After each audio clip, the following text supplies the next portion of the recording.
अब मैं षष्ठम स्कंद का 7वां अध्याय का कथा सुनाने जा रही हूँ।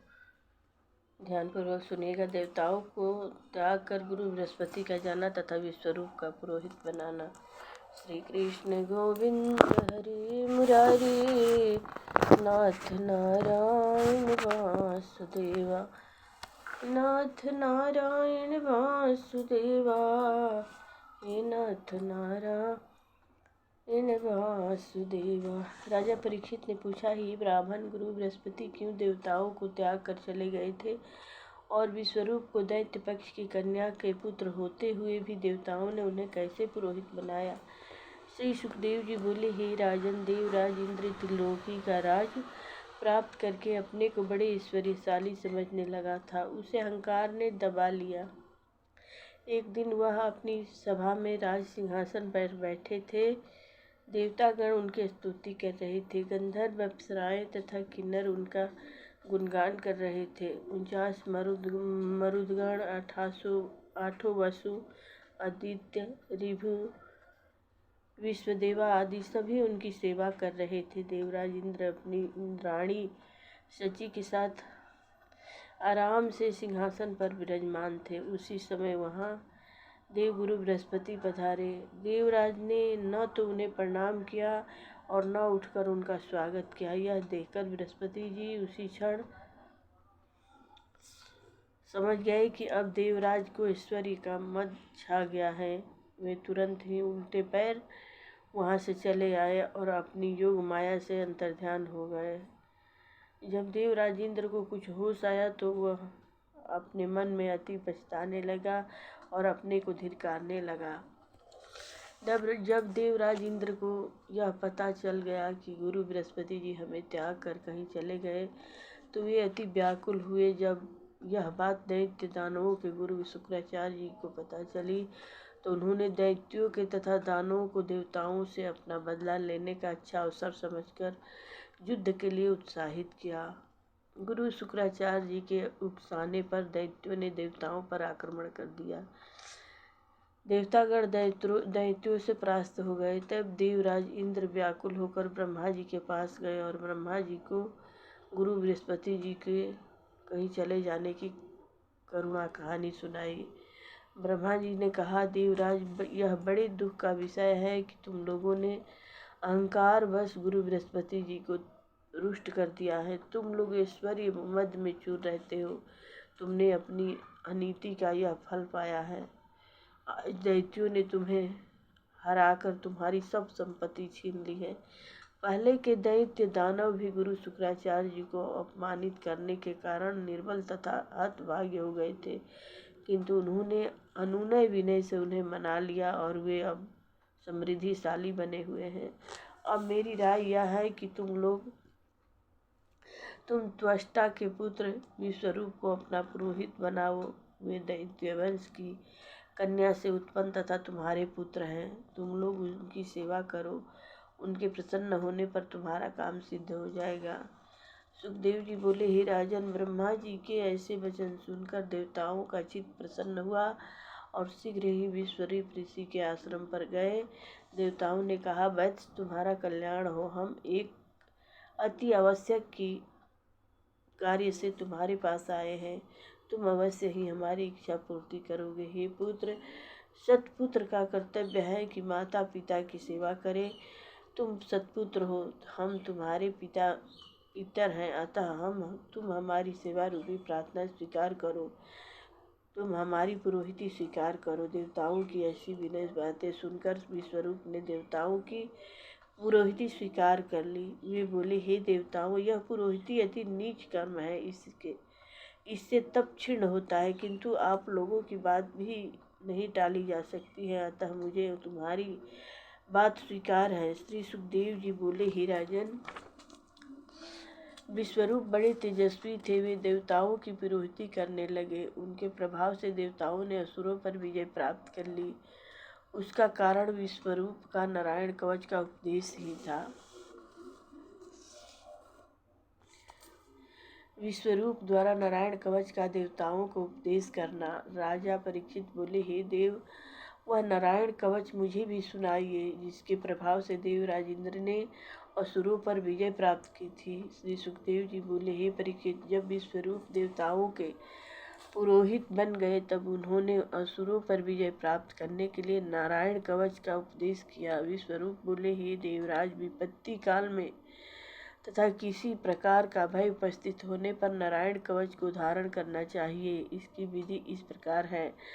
प्रथम हाथ मुंह धोकर पवित्र होवें तथा आचमन करके हाथ में कुश की पवित्री पहने और उत्तर दिशा की ओर मुंह करके बैठे। तत्पश्चात मौन होकर रहे। ओम नमो नारायणाय इस अष्टाक्षर से ओम आदि 8 अक्षरों का पैरों, घुटनों, जांघों, पेट, हृदय, वक्ष स्थल, मुख तथा सिर के क्रमशः न्यास करें अथवा मकार अक्षर से ओंकार प्रयत्न विपरीत ढंग से अतिथि प्रथम सिर, फिर मुख, वक्ष स्थल, हृदय, पेट, जांघों, घुटनों तथा पैरों का न्यास करें। तत्पश्चात ओम नमो भगवते वासुदेवाय 12 अक्षर मंत्र से ओम को आदि करके दाहिनी तर्जनी से बाईं तर्जनी तक दोनों हाथों की उंगलियां तथा दोनों अंगूठों को 2-2 गांठों में न्यास करें। तत्पश्चात ओम विष्णुवे नमः मंत्र के एक एक अक्षर से ओम का हृदय में भी का, ब्रह्म रंग में, प का भौहों में, ण का चोटी में, वे का दोनों नेत्रों में, न का अंग की सब गांठों में अंग्यास करे। तत्पश्चात ओम मह अस्थाय फट कहकर दिशाओं को बांधे। इस प्रकार वह पुरुष मंत्र से युक्त हो जाता है। तत्पश्चात भगवान का चिंतन इस प्रकार करे। भगवान नारायण गरुड़ पर अपना चरण रखे हैं। संपूर्ण सिद्धियां उनकी सेवा कर रही है। अपने हाथों में आयुध धारण किए हुए हैं। उनके अस्त्र मेरी रक्षा करे। बावन भगवान मेरी पृथ्वी पर रक्षा करे। श्री त्रिविक्रम भगवान मेरी रक्षा कास्म करे। भगवान नरसिंह दुर्ग जंगल रणभूमि में मेरी रक्षा करे। भगवान बराह मार्ग में मेरी रक्षा करे। परशुराम जी पर्वत पर तथा लक्ष्मण जी के साथ भगवान राम प्रवास में मेरी रक्षा करने। नारायण भगवान मारण मोहन आदि से मेरी रक्षा करे। नर अहंकार से दत्तात्रेय योग के विघ्नों से मुझे बचावे। भगवान कपिल देव करमंडलों से रक्षा करे। सनंत कुमार कामदेव से मेरी रक्षा करे। हयग्रीव भगवान मूर्ति आदि को नमस्कार नहीं करने के विघ्नों को दूर करे। भगवान कच्छप नरकों से मेरी रक्षा करे। धन्वंतरी रोग से रक्षा करे। भगवान ऋषभ देव भयंकर द्वंद्वों से रक्षा करे। बलराम जी मनुष्यों से रक्षा करे। भगवान शेष सर्पों से रक्षा करे। श्री व्यास जी अज्ञान से रक्षा करे। बुद्धिदेव प्रमाद से रक्षा करे। कलिक भगवान कलियुग के पापों से रक्षा करे। प्रातःकाल केशव गदा लेकर रक्षा करे। 3 चढ़े भगवान गोविंद बांसुरी लेकर रक्षा करे। मध्याह्न में भगवान विष्णु चक्र से रक्षा करे। दोपहर के पश्चात मधुसूदन धनुष से मेरी रक्षा करे। सांझ काल में ब्रह्मा, सूर्यास्त के बाद ऋषिकेश, अर्धरात्रि में भगवान पद्मनाभी, रात्रि के पिछले पहर श्रीहरि, उषा काल में भगवान जनार्दन, सूर्योदय से पूर्व दामोदर रक्षा करे। संध्याओं में भगवान विश्वेश्वर रक्षा करे। भगवान के सभी आयुध मेरी रक्षा करे। इसी नारायण कवच को देवराज इंद्र ने धारण करके शत्रुओं का नाश कर दिया। श्री सुखदेव जी बोले, राजन, जो पुरुष इस कवच को सुनता है तथा धारण करता है वह भय से मुक्त हो जाता है।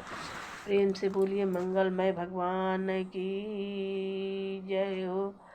जय जय मायापति की जय हो। विश्वरूप बध मधवा किन्न पुत्र शोक त्वष्टा को दिन्ना क्रोधवंत त्वष्टा ऋषि आया भृता सूर दानव प्रगटाया। श्री सुखदेव जी बोले, राजन, विश्वरूप के 3 सिर तथा मुख थे। वह एक मुख से सोमरस पान करता था, दूसरे मुख से मदिरा पान करता था, तीसरे मुख से अन्न भक्षण करता था। वह असुर कुल की कन्या से त्वष्टा आदित्य द्वारा उत्पन्न हुआ था। अतः देवताओं की प्रशंसा के लिए वह प्रत्यक्ष रूप से मंत्रोच्चारण इत्यादि उच्च स्वर से बोलता था, किंतु गुप्त रूप से यज्ञ भाग असुरों को भी दे देता था। इस कपट का पता जब देवराज इंद्र को चला तब उन्होंने शीघ्र ही विश्वरूप के 3 सिर तलवार से काट लिए। विश्वरूप के तीनों सिरों में से सोमरस पान करने वाला सिर, पपीहा तथा मदिरा पीने वाला सिर, गोरपा तथा अन्न खाने वाला तितर बनकर उड़ गया।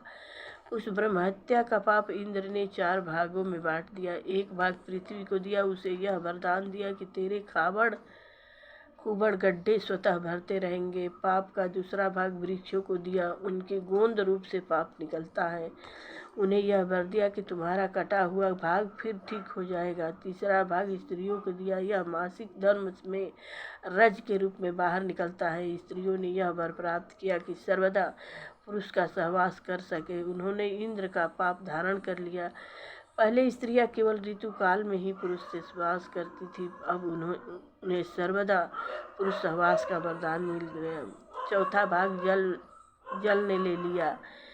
जल में फैन के रूप में वह पाप दृष्टि आता है। जल ने यह वरदान प्राप्त किया कि उसकी वृद्धि सदा होती रहेगी। हे राजा परीक्षित, विश्वरूप के मरने पर उसका पिता त्वष्टा अति क्रोधित हुआ तथा उसने इंद्र को मारने के लिए हवन किया। दक्षिणायग्नि से एक प्रबल दैत्य उत्पन्न हुआ, जिसका रंग काला व बाल ताम्र के समान थे। वह एक बाण प्रतिदिन बढ़ता था। उसके नेत्र बड़े डरावने तथा सूर्य के समान चमकीले थे। जब वह नाचने तथा चिल्लाने लगता तब पृथ्वी कांप उठती थी। जब वह जम्हाई लेकर गुफा के समान अपना मुंह खोलता था तब ऐसा प्रतीत होता था मानो आकाश को लील जाएगा। हे राजन, त्वष्टा के उस क्रोधी व तामसी पुत्र ने सारे लोगों को घेर लिया। उसका नाम वृत्रासुर था। इंद्र अपने देवताओं को लेकर उस पर टूट पड़ा, किंतु उस अकेले ने ही सारे देवताओं को हरा दिया। तब देवता लोग वृत्रासुर के द्वारा सताए जाने पर भगवान की शरण में गए। देवताओं ने अनेक प्रकार के भगवान की प्रार्थना की। तब भगवान पश्चिम दिशा की ओर से प्रकट हुए। देवता लोग भगवान का दर्शन प्राप्त करके उनकी प्रार्थना करने लगे। देवता लोग बोले, हे भगवान, ये संपूर्ण लोक आप ही ने उत्पन्न किए हैं। आप ही ने स्वर्ग आदि लोक बनाए हैं। आपको नमस्कार है। धर्म में विघ्न डालने वाले असुरों को आप चक्र से मार डालते हैं। तत्व रजतम से ही उत्पन्न मध्यम तथा निकृष्ट सृष्टि उत्पन्न होती है। हे भगवान, हम आपकी शरण में हैं। हम सब देवताओं को वृत्रासुर ने अति भयभीत कर दिया है। वह तीनों लोकों को निगलने वाला है। उसको मारने में आप ही समर्थ हैं। हे विश्वात्मा, हम आपको नमस्कार करते हैं। सुखदेव जी बोले, राजन, जब देवताओं ने भगवान की इस प्रकार प्रार्थना की तब भगवान अति प्रसन्न होकर बोले, हे देवताओं, मैं तुम्हारी स्तुति से अति प्रसन्न हूँ। मेरे प्रसन्न होने पर जगत में कोई भी कार्य तथा पदार्थ सुलभ नहीं है। देवराज इंद्र, तुम शीघ्र ही ऋषिराज दधीची के पास जाकर उनसे शरीर मांग लो। उनका शरीर विद्या, व्रत, तप से अत्यंत दृढ़ बन चुका है। उन्हें ब्रह्म ज्ञान है। वे तुम्हारी प्रार्थना को अवश्य स्वीकार करेंगे। अर्थ व वेद के ज्ञाता दधीची ने ही पहले यह नारायण कवच त्वष्टा को बताया था। त्वष्टा ने अपने पुत्र विश्वरूप को सिखाया था। विश्वरूप ने तुम्हें सिखाया था, जिसके प्रभाव से तुमने दैत्यों को परास्त किया था। अश्विनी कुमारों के मांगने पर वे महर्षि तुम्हें अवश्य अपना शरीर दे देंगे। उनके शरीर की हड्डी से विश्वकर्मा एक ऐसा आयुध बना देंगे जिनका नाम वज्र होगा। उसमें मैं स्वयं प्रविष्ट कर जाऊंगा। उसके प्रहार से वह महाबली वृत्रासुर अवश्य मारा जाएगा। तुम्हें फिर अपना वैभव प्राप्त हो जाएगा। इतना कहकर भगवान अंतर्ध्यान हो गए। देवताओं द्वारा दधीची की हड्डी प्राप्त तथा वृत्रासुर पर आक्रमण।